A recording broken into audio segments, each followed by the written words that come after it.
Okay, so we're kicking off deal owner mocks. So essentially, Nick, as you will basically be moderator, driver of hard questions from a casting perspective, you will be playing the role of one of our partners and kind of going around and cold calling on people, asking them tough questions. These are specifically related to questions we would receive in or around our pitch meetings. So explicitly not tough deal negotiations around rate sheets, more high level, how do we talk about Oscar, what do we talk about from a partnership perspective, what types of tough questions would they ask in that vein. Okay. So this is just an hour of me freestyling random questions and throwing them at people. Sounds fun.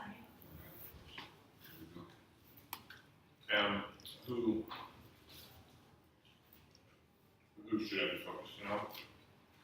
The dealers. In terms of who do you want to call on first? Well, yeah, who do I call on? It's a lot of folks. Why don't we start, we can start this way. I would actually focus on the deal owners, so like near Jessica, who's Hunter on the phone. Then I would go to Coral, and then anyone else after that, because those are the ones that are going to be. You have the relationships. It's a little bit different. Oh, I see. So I think like for you, there's a relationship element that already exists for how you'd be able to talk to some of this stuff. Whereas everyone else is going to be on the road with people that are net new. Hunter, are you back on the line? I am.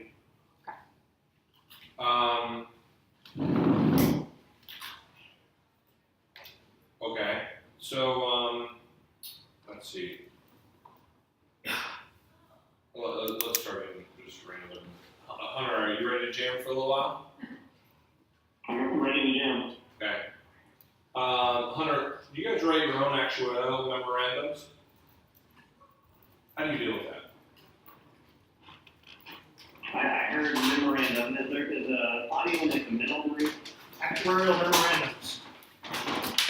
How do you deal with it? Do you write your own actuarial?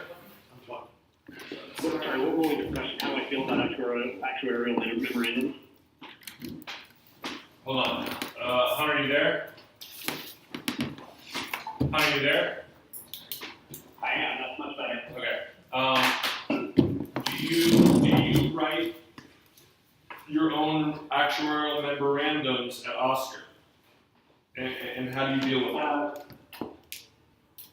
Right. So Oscar does have trained actuaries on staff, but we also rely on an external actuarial firm, Milliman, to make sure that we're comfortable with pricing. And as we continue to get more and more years with an open enrollment, we feel increasingly comfortable with those actuarial estimates and memorandums. And who actually writes the actuarial memorandum? I don't think, I believe that is Oscar writes this, but I don't know. Okay, well, let's do this as a mock, not, is that how you would handle that question?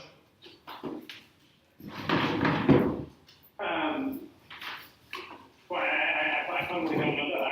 If I didn't know and I was in the meeting, I would answer that, sort of my comment about we do have trained staff, we work with Millman, and then if they continue to press, I can say I can follow up exactly on who those individuals that are writing them, and if you want to know more about their credentials. That's fine. Okay, let's just, for this meeting, let's go with as if I am that person, so don't give me the, unless you want to give me, but don't give me the I don't know answer. You get what I mean? That means you're not Yeah. Don't, if it's clear, don't go to me and go, yeah, I don't know, it's a great question, I don't know. They just so we, anyway, you understand that what the exercise is. What is the answer? The answer is that 100 answer is fine, but but we started writing the actuarial memorandums and then write them in a few states, but not all states. No, not otherwise. No. This is a dumb question.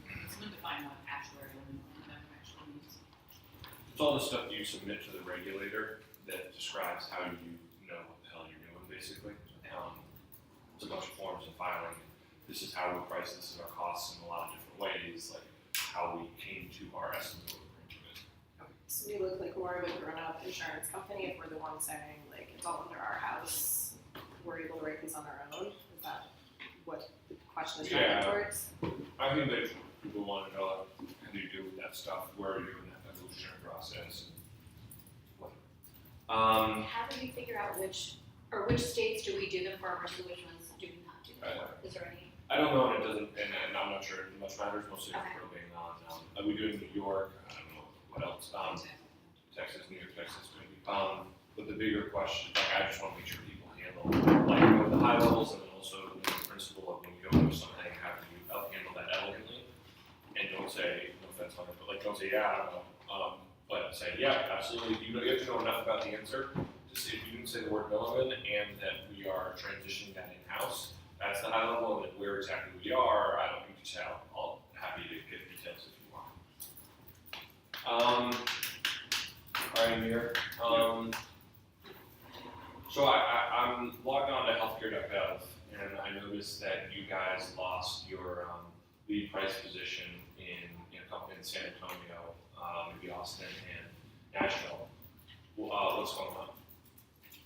Sure, yeah, well, I actually think this is a pretty good sign in terms of the stability of the healthcare marketplace. We're seeing a lot of new entrants and a lot of companies expanding, and so we're definitely in a dynamic situation for the next year or so. But again, this isn't something that we're worried about long term. We're constantly reevaluating our pricing and seeing where it makes sense to be priced lowest and where not. Thankfully, our member retention is well above industry average, 85% relative to 70%. So even if we're not lowest price, we do have a slight advantage, and so that's something that we're always evaluating where we want to be. And so when we put that 85% member retention, that you think you're going to retain 85% of your members in San Antonio? Yes, it obviously depends on the exact price differential, but I believe that number comes with sort of, all things being equal, we retain members at a higher rate than our competitors. And so, if I go, okay, so if I go now, like, so Bright's been through here, and I noticed they're actually cheaper than you in Nashville. They're cheaper than you in Nashville, and I think maybe also in Phoenix. So why do I want, so help me understand, it's not like, how, why would I want to work with you if I can just go to Bright, who seems to be sort of in some way cheaper than you? Sure, so it's definitely a market by market discussion, and I would say that to start with, in markets where we have experience, where we've been around for a couple of years, we can feel a little more confident that we don't necessarily have to be the lowest price. In terms of your decision of whether you want to work with us or with Bright, what I would say is, especially if you're interested in a more integrated value-based partnership, we are able to drive down MLR in a differentiated way that nobody else can match. When you look at, for instance, the way in which we're able to work with partners on risk adjustment using all the data sets and algorithms that we have, as well as the various unique claims configurations that we can do. I can take you through the whole list, but I would say that you're much better off with us, especially in value-based arrangement in terms of actually realizing this engagement. Well, then how is it that, if you're doing all this stuff, how is it that Bright's so cheaper than you? Well, I mean, in terms of where they're actually priced, one, that can be a factor of how much losses they're willing to take. I know they recently just raised $200 million, and for some, an effective strategy to get into the market is to price at a loss just to be able to get some market share. And while I don't have obviously full visibility into what they're doing, I would say that could be definitely an element of it. And it's not something that we're worried about. We're pricing, we're here to stay for the long term. Just how would you handle the question? The basic question being, hey, I heard beat you out in competitiveness in Nashville and Santee in Texas. Why would I want to partner with you if they're gonna be sounds like a cheaper alternative? So I would potentially say something along the lines of like, it looks like we may have missed the mark in some of these markets where we went out initially assuming that we would be lowest price in the market, and after talking to our actuarial teams, it looks like based on our assumptions, we may have or we may have created some like higher assumptions on out of network or things like that, and so as a result, we actually priced a little bit higher than what we were expecting in those markets. So we're taking those learnings to make sure that we are even better for this year. So from those specific markets, miss the mark there. However, we do expect, given for places like San Antonio, we already have like a large market share there, and do feel confident that we will be able to retain just like a certain number of members. And then for new markets, we'll continue to work on like better pricing for this year. So let me make sure I understand that. So what you're saying is that it sounds like this year you sort of were overly conservative. It sounds like in your MLR in those markets. So would you assume that you're going to have a very low MLR in San Antonio and in Nashville this year?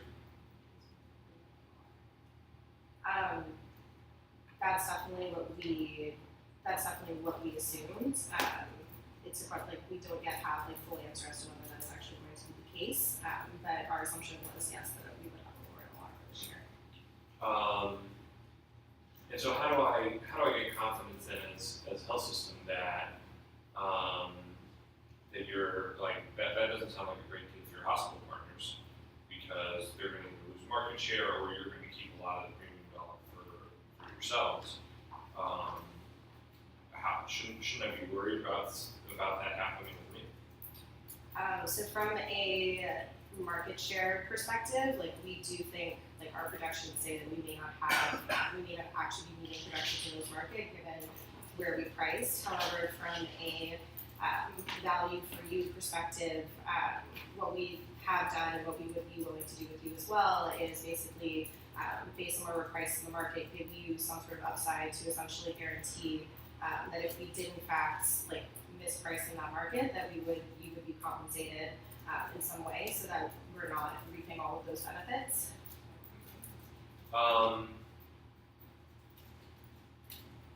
Hunter, what do you think? Like, just now let's pause mock and now just Hunter reflect. So I'm asking you to do the opposite of what I just told you. Hunter, what do you think about these? Or I guess then we want to talk about. Yeah, I think it's some combination of what Nir and Jessica was saying in terms of, we're not satisfied with where we are from a pricing perspective. I think on the positive side, we have much broader networks than our competitors in those markets. And so we think that long term, we've got a more sustainable strategy where, yes, it is a relatively narrow network, but we have the highest member engagement in healthcare. And we think that over time, people will see that it's not a pure apples to apples comparison. And then long term, where we were conservative, seeing if we can lower pricing as our MLR continues to go down, and then working with partners like you to enter into shared risk arrangement where we can both feel comfortable, in lowering the unit cost, and then if we're successful lowering MLR, sharing those economics with you. What do you think? I think so. In addition to what everyone else said, I would lean on the not apples to apples. So really understanding how the networks are actually built in the first place. So how narrow does it actually feel from the member experience standpoint, as well as what level of subspecialties, et cetera, are we actually bringing into the fold versus other products that, as we know, don't typically get down to that particular level. That's one of the twists I got. I would separate it into your question direction is someone who's in this business. So if it's someone who's not in this product category, that's a different conversation. If they're in this product category, you're saying why you're using the price. A couple things that Colin would mention are when you go to market and you price, you're not always guaranteed to win. But our strategy remains the same every year. We tend to do well in that. We miss sometimes. Where we miss on some of the economics in terms of the market share we'll gain together, but you typically won't lose market share with who you're with unless you're picking up the lowest price competitor. That's your right illusion. So I want to go slowly through that concern if they truly are going best in price with right, how we play that out. But otherwise, if they're already in the market and they're open-minded to getting market share, pure volume play plus our willingness to share the economics, our member retention, our member experience puts them in a product category that is very different relative to our competitors in terms of what our members will experience and the economics they have. I'll give you my thoughts, which is, I think both of you guys just make sure you're not saying things that are possibly wrong, and Hunter as well, possibly wrong. I don't think we're actually going to low MLR in Texas. I don't think our network in Texas is broader than Centene's. I forget, I think this is something that flags a little bit about our member retention in 85 and just be careful about painting yourself into a corner and stuff on those things where you're not exactly sure. So anyway, that's one piece of feedback. The overall, and I'm choosing hard questions to be clear. The overall sense, I'll give my internal, I guess, here would be something like my answer, which is, okay, well, listen, so I think there's a couple things going on. The first is the nature of the individual market, and you guys hit that a little bit towards the end in junior. The nature of the individual market is that, there is some material, some degree of randomness, and that we believe people can go invest in and buy market share in any given year, and particularly when we look at our competitors in Nashville, maybe Phoenix, as well as Centene in Texas, we look at what the economics, and we triangulate them.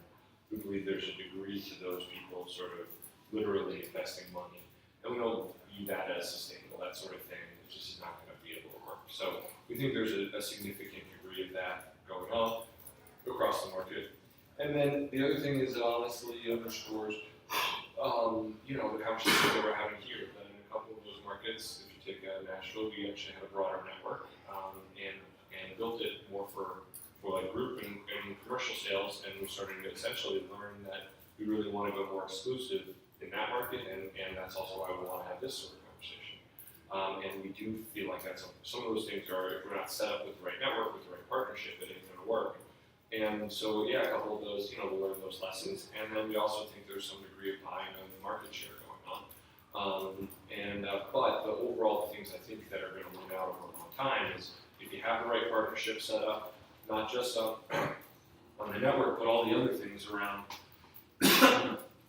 connecting on care points and member engagement, this, that, and the other, that that we've seen over time. Any year, anybody can win or lose or whatever, and we'll win some, we'll lose some. But over time, that we believe it's that partnership, the word of mouth, the member experience, and then the clinical integrations that will really make this thing really work. So I wouldn't look too much at any one year. So that's how I would frame such a thing. And so for me, the feedback is I'm trying to abstract the feedback versus that one answer. But don't get painted in the corner on just the facts would be one. And then I think there's some notions on the competitiveness of like, okay, watch them go, that's fine, whatever, man, and we'll but we're here, that sort of thing. What about the points around, if you specifically asked what, from an economic, financial incentive, I thought that's where you're going with in terms of what would you offer me if you in fact did misprice? Would you That's fine. I think that was fine. I wouldn't promise too much of that, but I would say, listen, if that's something that's a concern, if that's something people have that concern, and we'd be very happy to talk about what that means in terms of gain share. Now, when we give, if we give a substantial gain share such that you have confidence that if we somehow misprice it and we're sitting on a low MLR, you get, we pass that upside along to you instead of us, we do need to just make sure that we are really getting a good unit cost on the fee-for-service side, because just we got to make our business work, and if we're going to give away the upside, we have to be guaranteed that we're going to be in a good position. I would just say something like that, but I thought the inclination there was good, but I just wouldn't promise that.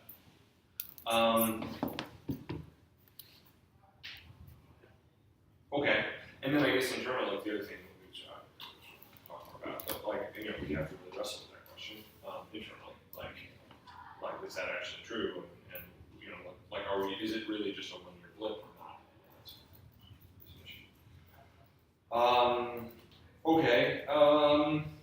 So let's see. Jessica, why do you guys?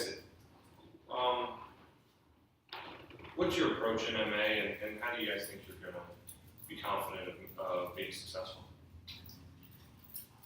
Okay.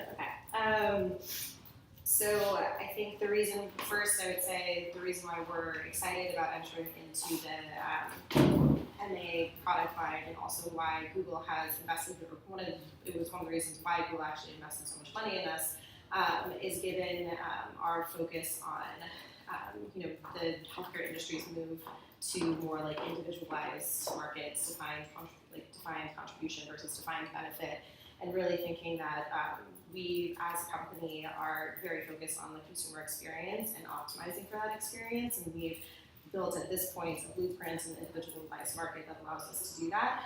This year, member engagement scores are 10x the industry average. I think that engagement is across, across age groups pretty equal. So even when we're staying in the 55 to 64 age range, we have a high member engagement there. So very much looking forward to us, focusing and moving into the Medicare Advantage space. From a strategy perspective, we are still working on building out what that strategy is going to look like over the long term. We are going to very much take a crawl, walk, run approach.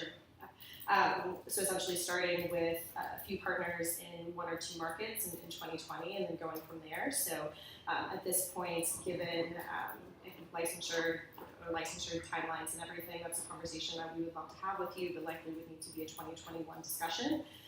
And then from a continued strategy perspective, what I would say is one of the things that we are continuing to focus on is we typically are focused on narrow networks, exclusive partnerships. That's something that we want to continue to do potentially in the Medicare Advantage space, but might be more something that we are testing. We know in the Medicare Advantage space, usually those networks are broader, more physician focused, so continuing to explore that with a few partners now.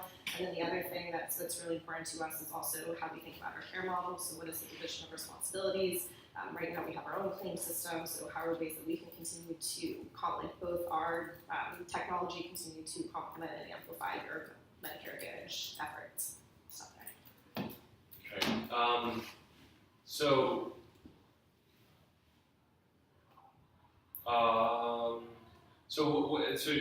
that's a lot of stuff. So help me understand. Like, let's take where are you guys thinking you're gonna go in a minute? I guess. So for 2020, we will likely start in a market that we're currently in, potentially with existing partners. More given we are starting with that relationship, and given the aggressive timelines, as you know from a CMS perspective, we feel more confident that we'll be able to tee up these new product lines or this new product in markets with partners that we already have. Got it. So does that mean like Texas? So does that mean New York? Where is that going to be? Yeah, so we've been working very closely we've been partnering very closely with so I would say is we are very much focused on markets that we currently have or that we're currently in, likely looking at New York and Texas. We see both of those as advantageous for us. Both of those areas are some of the states that have the highest Medicare Advantage markets with some of the most sophisticated partners and models. So I think that those are 2 good markets that we would be able to start and learn a lot from and continue to iterate from there, and in markets that we're not as familiar with. Okay, so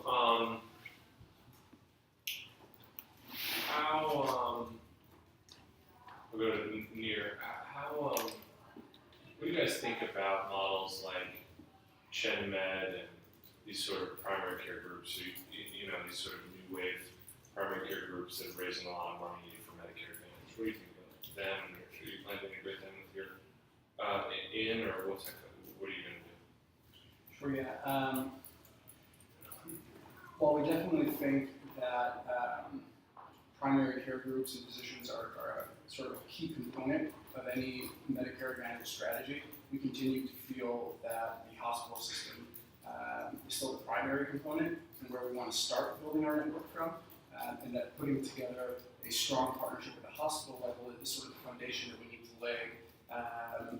And that really needs to be the first piece that we build as we start to think about the broader network and what types of groups we bring in. And we'll really look to you for your thoughts on the types of physician components you think would help make sense for this network. So, do you really feel like you can be able to compete with those sorts of models? Like, if the ChenMed who does, has a physical primary care center there, and they're able to, get people in for their coding visits and all that stuff. If you, so how are, I know some of the health plans are really launching all sorts of, I guess it's devoted is doing this thing, and they're going to really work with ChenMed. They're going to build these things together. So, describe how that's going to work and how you're going to compete with them. Yeah, sure. So I think this goes back to sort of Oscar's core strategy and some of the things that make MA particularly attractive and exciting for us. So one, our ability to analyze data and to frankly gather the data is differentiator and is pretty unique. And so we see our opportunity to actually drive down costs is much bigger at MA where there's frankly just a lot more utilization. And so one, we plan to bring that to bear. Two, there are a couple things that are out there that we're thinking about. One is we do have this Oscar clinic out here in New York. While it's not confirmed that we'd be expanding that by any means, it is a tool in our tool belt that we can consider using. And thirdly, we have a very robust, best-in-class sort of telemedicine offering that we built in-house that we would definitely like to use to work and integrate with your system in a way to sort of like leapfrog, through telemedicine, some of that primary care outreach. Hunter, how would you handle the ChenMed question? I'll ask it to you. So, are you guys planning to work with these newfangled primary care ChenMeds of the world? Oaktree, whatever these folks are. What do you think about that? Yeah. I mean, so we certainly had conversations with some of those high-performing physician groups. I think in general we are open to it, but we think that there are limitations to that model, and that is just primary care. We continue to think that we're going to be successful if we can continue to reduce the frictions between us as the payer and you as the provider system. And we think that the provider systems that are more sophisticated like yourselves are always going to be better positioned to provide the most coordinated and integrated care for that senior population. To the degree that we can partner our technology with your delivery assets, we're not looking to reproduce your bricks and mortar, and we want to make sure that technology enables you to provide that level of care for individuals without necessarily introducing another level of competition in your market. And what how are you thinking about actually your physical presence?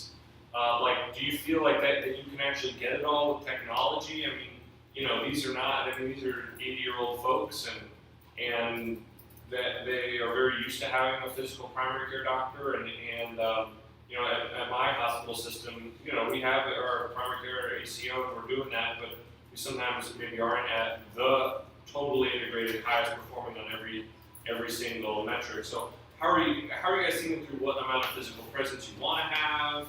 Do you want to have that either primary care, post-acute? What are you thinking? Yeah, I mean, bricks and mortar, as you know, is expensive, and we're going to have relatively low enrollment on the front end. So, I mean, if we can work with sophisticated partners like you to deliver the results we're looking for, that is absolutely our primary goal. And then as far as your comment on age, I would say that 80 is the new 65. That it's my parents. A lot of those baby boomers, they're using technology in very similar levels as those that are younger. And we've certainly seen that with our 55 to 64-year-old population using our technology and member engagement tools in a very similar way to our younger individuals. And so now, so when I thought your first point on scale was interesting to me. So then this is some of the things we've had some, there's obviously the new wave of technology-driven MA plans, but we've had startup MA plans come through here for a while, and no one ever seems to get the scale that's necessary in order to make their model work, and they always seem to lose out to the incumbents that have the scale because they have the scale and the broker connections, but also they have the scale they're able to build or purchase their own primary care clinics. You look at what Humana and United are doing, they're buying everything and they're buying all the good ones. And so are you planning to do that? And if not, how are you going to compete? Obviously United and Humana are doing that for a reason because they think it's value add. So if you're not going to do that, how are you going to compete? That's a good question. I mean, our goal would be to work with you to figure out how we could be the best payer partner for you so you could scale. We don't think it's in your best long-term interest or our long-term interest for two players to have more than 50% of any market. So we'd like to work with you to figure out what are ways that we can align incentives and make sure that we can work more collaboratively with your existing assets as opposed to the continued cannibalization of a lot of the remaining independent positions in the market. Okay, so I'm gonna pause and just sort of reflect. So, Kyle and Mike, what do you think? I thought they were actually pretty good. There's a particular, not a comment to yours. One thing at the end there, in terms of chasing the asset play that we were alluding to Humana, I really think we would double down on the digital solution that we come up with, and how, telemedicine, how most of our cares resolve through care guides and concierge, and that while right now that strategy may not seem intelligent, hunters, 80s through 65 or whatever, it may be a longer term portfolio that they have to have alignment with us on, because we're not going to go out and compete with buying these physical assets at this time. The rest of it is fairly good. Would we also volunteer, haven't we also discussed, like the concept of like in-home visits and things like that? So talking about more, if we're not necessarily going to stand up our own clinic, but we are thinking about ways that we can leverage our resources and technology for things like in-home visits and things like that. I think a lot of our bet is that MA is a very similar version of what we see in individual, and that our tools should, as we refine them, including the risk coding, some of the care management, they should really be ready for these partnerships now in the MA world, and we're looking for someone who's like-minded like that wants to take that type of bet. The one thing I wish I would have said was we want to use our technology to help supercharge your provider network to as a partnership between us and you, make it more compelling than what United's or the Humana's have. So, okay, I get a couple things. So, one, just kind of the initial thing. It sounds like you know all this stuff, but just slow down and pick your points and make it like just pick your like 2 to 3 things that you're gonna say. Slow down. It's a lot of good stuff, but it's too fast. It might be doing too much. So condense that. Cut the speed in half and cut the time in half. So say 1/4 of the amount of things, and just pick 3 things that are going to be very simple, basic. And if you need a minute, one of the things I do mentally is say a bunch of nonsense for the first 7 seconds while I'm actually getting my answer together.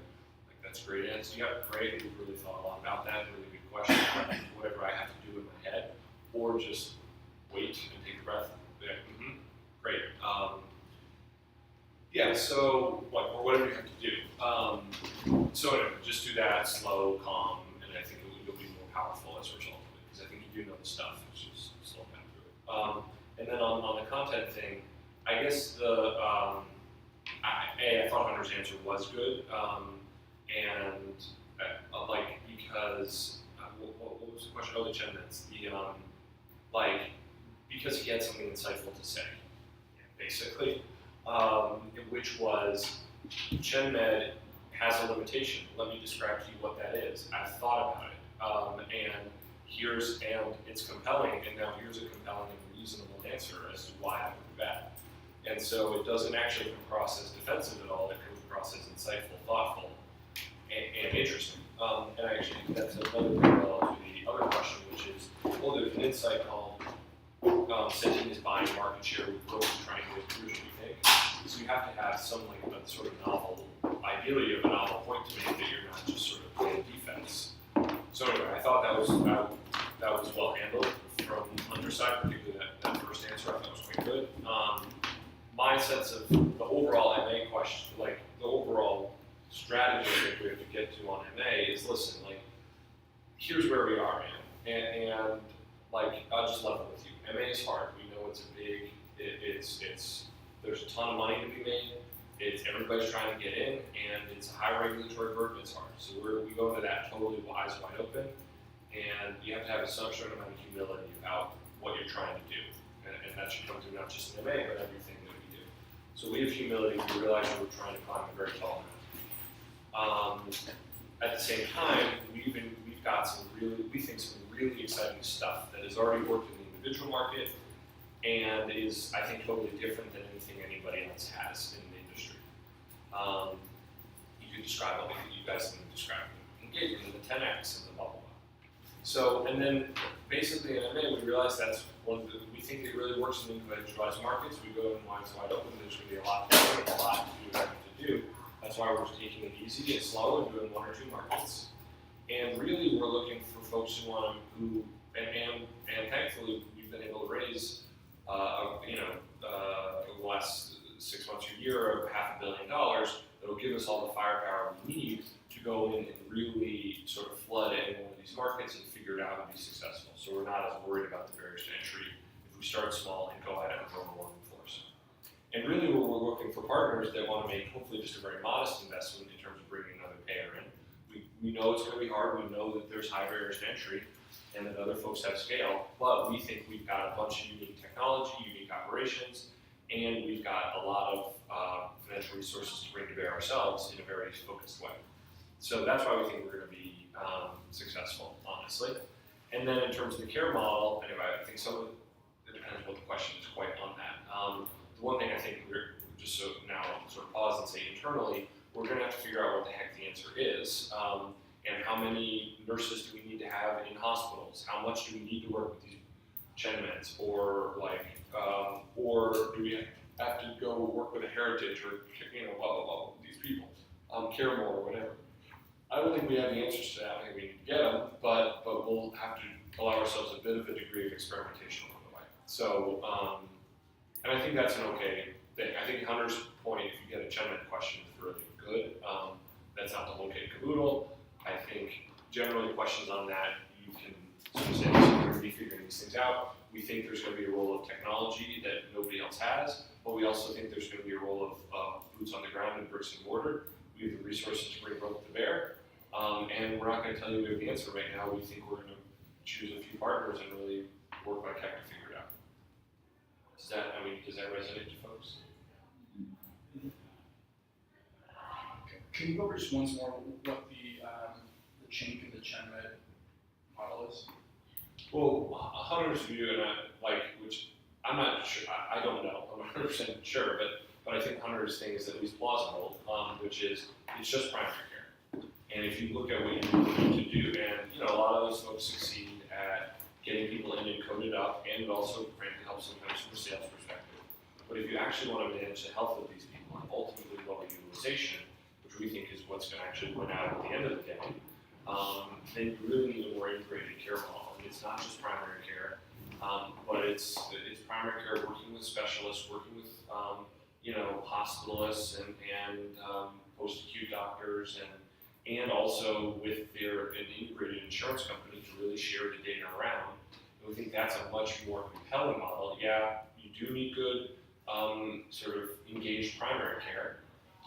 That's great. That's a big component of it. We're not saying, but we hope but we think it's a bigger fight than that, and that's why we're actually excited to talk to hospital systems first, because we think the integration is like the holistic care model is actually much more important, particularly if you have the resources that we have, which is consumer engagement, et cetera, that so we don't maybe, we're already doing that, so we want more of a health system approach. Hunter, anything else to add? Yeah, I mean, so personally, from our perspective as the payers, I think that the ChenMeds and others are going to be pretty expensive for us from an economics perspective, especially if they can't bring a network of hospitals along with them. So, tactically, I think we're going to be in a scenario where we need to bring the hospitals along with us. I think from the hospital's perspective, they see these as mostly scary. I mean, hospitals tend not to make a ton of money off of Medicare Advantage. I think they're much more worried about a model that's going to come in and drastically reduce commercial inpatient utilization. But I do think they definitely see it as a threat, and they are stealing away a lot of their best primary care physicians. Would you So I think we just need to. Go ahead, I'm sorry. I was going to say, I just think we need to frame the answer as, yes, you bricks and mortar, you are really costly. We are trying to reduce as much utilization for you as possible, but we see you as long-term valuable. Because I think that is what their concern is, that everybody is trying to commoditize them and make them, sort of as unimportant as possible. What were you going to say? I was just gonna say, would you also push that a little bit further in terms of the types of partnerships that we're looking for from an economic standpoint too? So with health systems, we can really build out very specific value-based care, MA type economic incentives and arrangements versus in our initial discussions with a lot of these ChenMeds, et cetera, a lot of what they're looking for is like basically alluding to like what they're looking for from a partner perspective is basically like capital for them to continue to build their business models. So from like a partner perspective, we don't feel like those are the right long-term partners that we would want to prioritize versus working with the health system.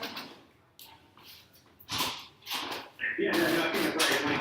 Like any health system that we would be talking about Medicare Advantage, like hopefully they're aligned around value-based care, and we see some broader value with them. And so yeah, I think if we could just frame it on what sort of economic relationship can we reach that highlights their existing resources, and we want more of what they're doing.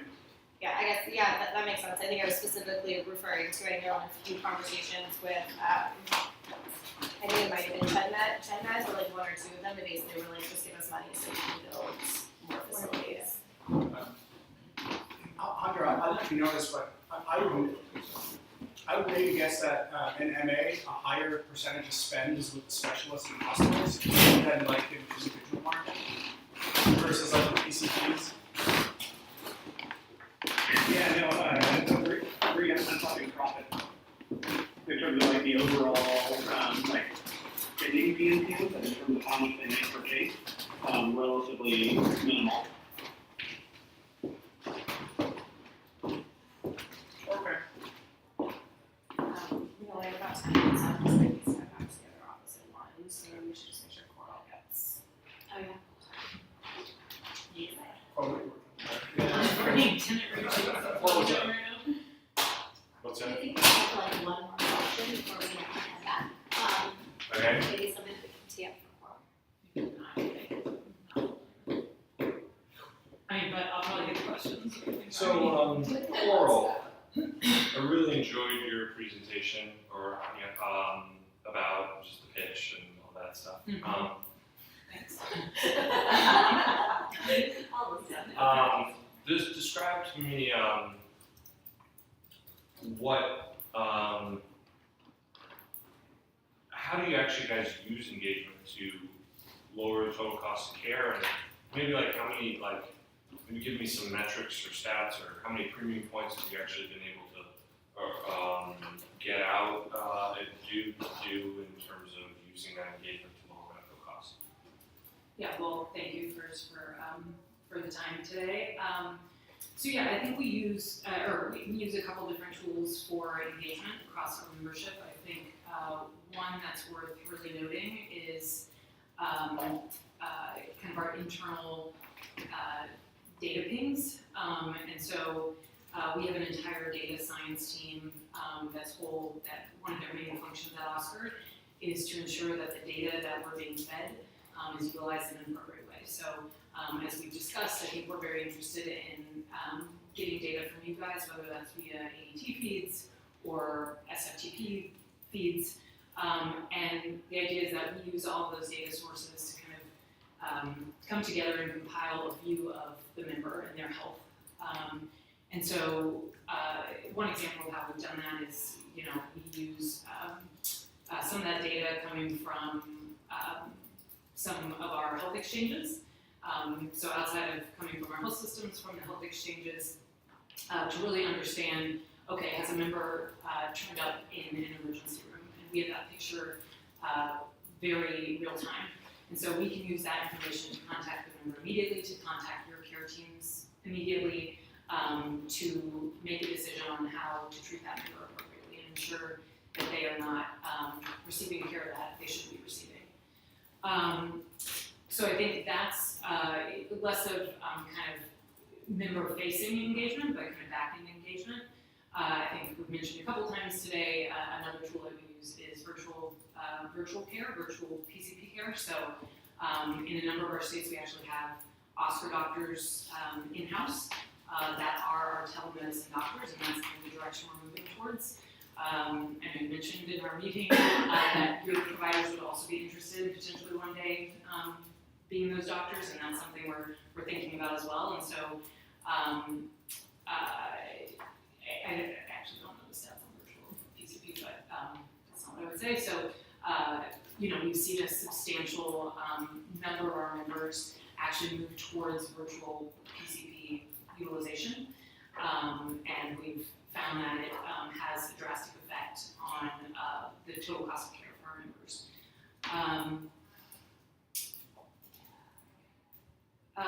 Outside of those two tools for engagement, I'd say the last thing I want to point out is our concierge teams. So our care teams mention this as well, but they're made up of 3 care guides and a nurse. And really, this is one of the facets of Oscar that sets us apart. And so for our most complex members that need that specialized care from Oscar and really need our teams and your teams need a view on them, we have a special approach to taking care of those members. And so our care guides are able to really engage those members, whether it's via messaging services, via when they call in, they're directed straight to those concierge teams. It's a better member experience, and those members continue to stay engaged and continue to engage in our tools, and we see the benefits of that. So, I want to make that a little more concrete. So, what's your average bed days per 1,000 for your members?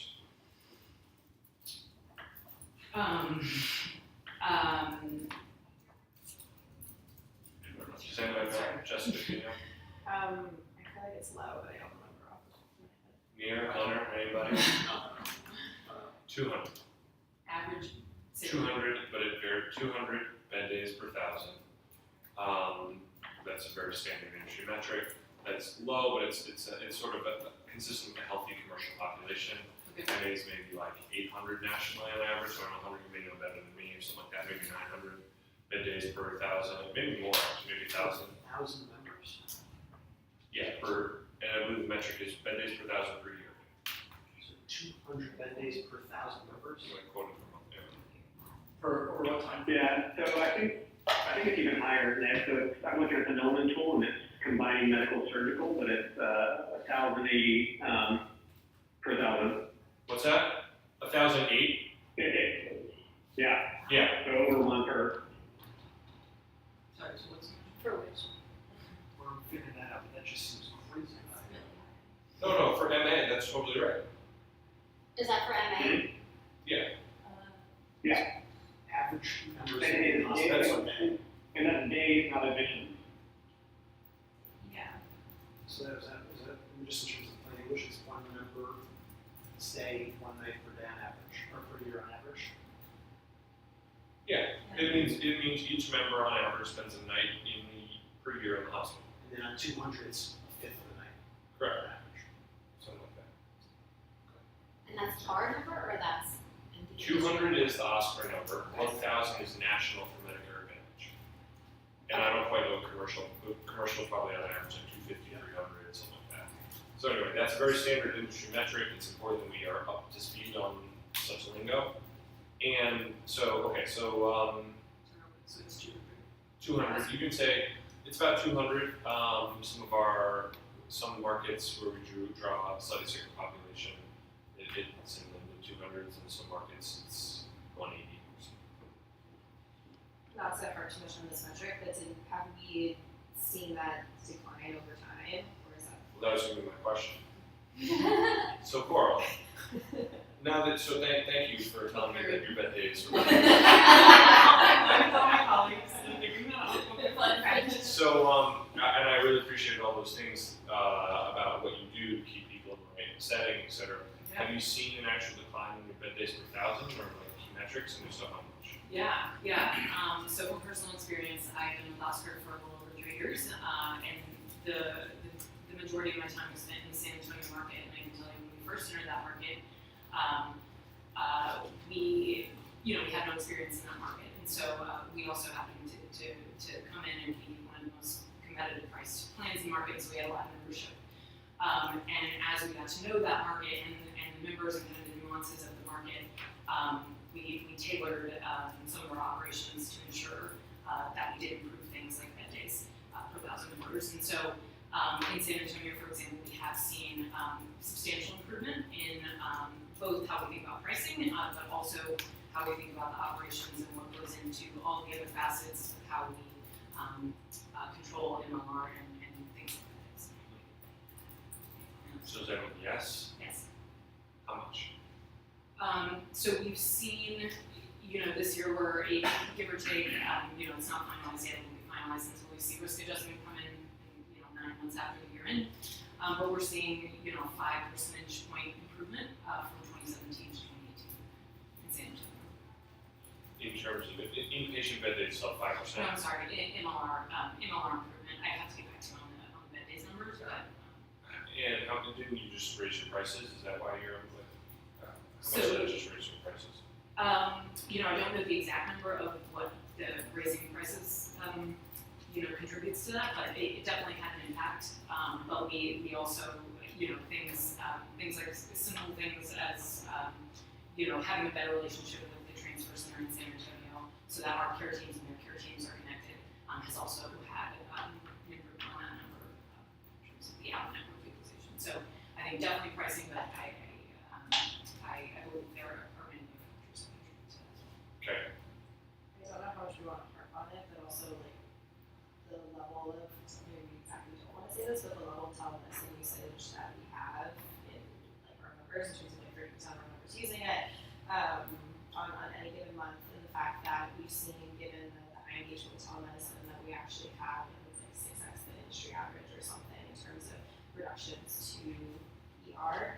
And so we feel like that's a good mechanism that we will continue to use, continue to steer people that don't need to be in the emergency room out of the emergency room, and referring them to the right doctor that they actually need to go to seek care. And then we also think that that's more beneficial to you because typically the loyalty that you're making with the patient isn't actually in the ER. We feel like we're giving you an opportunity to like better engage with the member in the right setting. I don't know if that's like a scare stuff or nothing. Do you guys tailor the telemedicine conversation at all, whether there's like a physician lead in the room or not? Because it's just a question. Or have most conversations on telemedicine been positive? It's generally fun. Shouldn't have. We got this question on Friday in New Orleans in Fochner, and the way Mario answered it, and they were super interested in the whole value-based care, and they really wanted to know how we're going to provide MLR. He gave 2 examples. One, he said care routing has the potential to save, 3-4 MLR points, and he brought up the example of Cleveland Clinic and how we helped improve their sort of baseline risk adjustment, quoting by 12%. Yeah, so I mean, my thought is one, Kobe, a little bit careful, the same feedback I gave to Jessica of like, don't, just kitchen sink, don't do the kitchen sink. Yep. Like, it's fine, it's actually good to sometimes, like, just say like 3 or 4 sentences, and because it gives a bit of the impression of like you're tap dancing to like cover something up or whatever, rather than like, yeah, great, well, what do you want to know about? Like, it's also fine, like, answer, or, yeah, great, well, we think there's really 3 big things. There's care routing, risk adjustment, and then there's like, this sort of, or whatever it is. And then say, and then, so what else can I tell you? Or something like that, and just keep it like tight. That'd be one. The other thing, I always felt like, although I think part of maybe my question wasn't clear, but that you didn't actually answer my question, which was, how do I know, like, great, you talk about all the stuff you do, but show me what you've actually done, and bed days per thousand, or what are the things that you've said, give me something to believe in. And so things that I would quote in there would be much more, well, so if you look at, like, the easiest and highest level metric is our MLR. And our MLR has gone from 120 down to 84. And yes, we've raised prices, but the average math, so is the industry, we've raised them basically like the entire market has.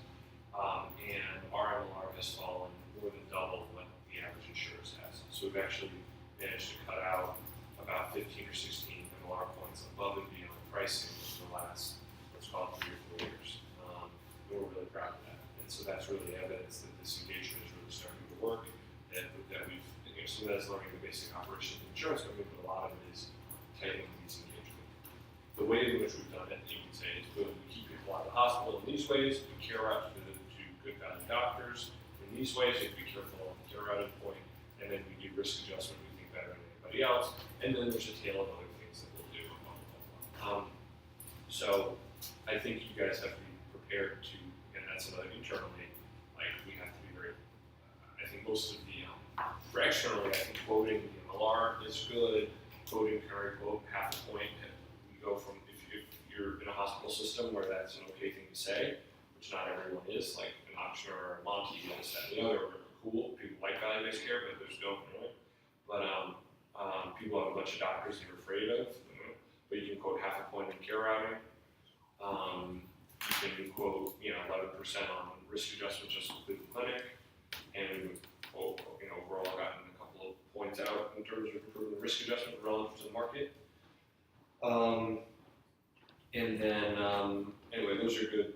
I think those are good. Then you can also say maybe our proactive outreach, and then you can say we believe our free telemedicine and the connection to our care models also have a meaningful impact. So just giving some things that are specific both in terms of what they are, they're like condensed, specific, and then how much they've saved. I think that is good. I feel like for that specific question too, we don't actually have a lot of really strong metrics to be able to say, like, that's not the thing that we would want to like hang our hat on just Yeah, yet. which is internally So- its own. The same thing as the right thing is internally issues on that topic. And so as a result, in these conversations too, I think that's something like that was my miss in answering some of these questions in terms of like kind of spitting it back and saying like what's important to you as well. So there's one thing to say like how do you manage total cost of care? There's the other thing that's like when it comes to that, what's most important to you, or like what are the investments that you've made, and then react to any synergies that we can potentially highlight, whether it be like our technology or Okay. So I gotta hop in a minute. I got maybe a couple of summary thoughts, but anything you want to hit before we go? So the one thing I want to make sure is between Monica and Jessica, like that we're managing this to an outcome. Well, I'm not saying you're not, but that just make sure that we are, which is the outcome needs to be people are ready to do this, and that usually a mock, it's fine to have this sort of thing, people learning or whatever, but eventually there's got to be a mock called "You're in the room with me," and it's on for an hour, like, and then there's no, it's not. This is fine, but this is more like cocktail hour sort of thing. Versus you're on for an hour, you're not on, you got to pass. If you don't pass, like then come back next week, that sort of thing. Yeah. Or so, anyway, you just that's a means to manage to that end. That's only maybe a really scary, aggressive one, but however we're managing to it, like it's fine to get people trained up, and this may be part of that story, but I do need to make sure that people are landed in a spot where it's like, okay, is new ready to go? And then we have a view on that, and then there's a synthesis, and we say, okay, no, but here's what you need to do to get to yes, and like that sort of thing, And I think this is a little hard for me training, but I can give you what certain answers are stronger or weaker, but I can't. It's a little hard to know, like, is Hunter ready to go from this thing? You can give one good answer, or one good answer, one mediocre answer, okay, like, I don't know. I think we wanted to have more time with everyone together before we move into a mock, since it's still new for everyone involved, but that is the end result, it would have to be simplified for you. Okay. Can I just ask a question? As we learn more of these through discussions and meetings externally, is there a feedback system that collects these questions and kind of keeps recertifying us? Yeah, I mean, from a like ongoing, dealers are responsible for writing the synthesis of their meetings and doing write-ups, and then myself, we can talk about point, but kind of like taking those like new questions and figuring out how we both improve communication, but also we amplify our business, also amplify our pitch. Like a lot of what we're getting right now is that, and honestly, it might be part of the way that we are framing our pitch right now, which is we can give you the kitchen sink, like where we want to be on the scale, and then people are like, okay, great. Like, I don't know for Oshner if we like really want to be giving them like a full on, or like what is our approach in the smaller market. So, anyways, we're taking feedback. We like have the feedback we've created, and then we're taking it to optimize both recertification and also just like ongoing. Because I like his synthesis, it would be also good to know, like, the ones we didn't do so well on, that we were a little bit unprepared for, Yep. as a way to kind of just keep getting really